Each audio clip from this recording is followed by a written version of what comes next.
તમિલનાડુના મુખ્યમંત્રી C Joseph વિજય દ્વારા પ્રધાનમંત્રીશ્રીને કપાસ પરની 11% આયાત ડ્યુટી હટાવવાની માંગ કરાતા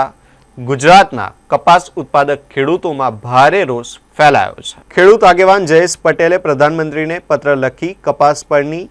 11% આયાત ડ્યુટી યથાવત રાખવાની માંગ કરી છે। તેમણે જણાવ્યું છે કે હાલ ક્રૂડ ઓઇલના વધતા ભાવને કારણે સિન્થેટિક फाइबर्स मोंघा बन्या छे त्यारे टेक्सटाइल्स अने गार्मेंट्स उद्योग द्वारा कपासनी आयातने वेरामुक्त करवानी मांग उठी रही है। जयेश पटेलना जणाव्या मुजब जो कपास परनी आयात ड्यूटी दूर करवामां आवशे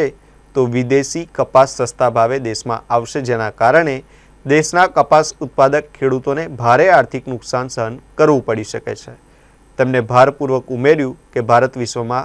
कपास उत्पादनमां अग्रेसर छे अने ખેડૂતોના હિત માટે આયાત ડ્યુટી ચાલુ રાખવી જરૂરી છે।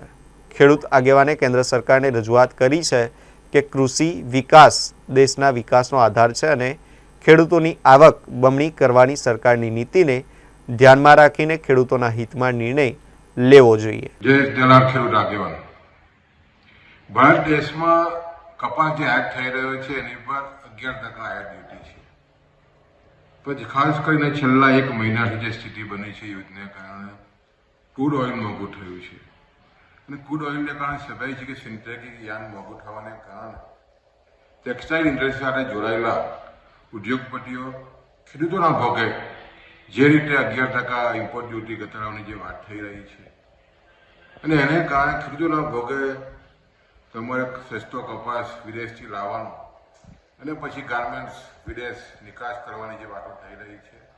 એને કારણે હજારો લાખો ખેડૂતોને ખૂબ જ ઠેસ પહોંચી છે। ખાસ કરીને ગુજરાતનો ખેડૂત સમગ્ર ભારતમાં સૌથી વધારે પડતો પ્રદેશ છે અને જે રીતે સ્થિતિ બનતી જાય છે તમે જુઓ તો જે રીતે ખાસ કરીને જીવાતોના ઉપદ્રવ અને ખાસ કરીને જે સતત પોષકક્ષમ ભાવો ન મળવાને કારણે ગુજરાતના ખેડૂતો કપાસની ખેતી તરફથી વિમુખ થઈ રહ્યા છે અને એવા સમયે જે રીતે 11% ડ્યુટી નાબૂદ કરવાની વાત હાલના જ તામિલનાડુના સીએમ બન્યા છે એમણે પણ ખેડૂતો વિરોધી જે વાત કરી છે કપાસમાં કે 11% ઇમ્પોર્ટ ડ્યુટી ઘટવી જોઈએ એના માટે માનનીય પ્રધાનમંત્રીને પત્ર લખ્યો છે। આ પત્રને અમે વખોડીએ છીએ અને અમે પણ સમગ્ર ગુજરાતના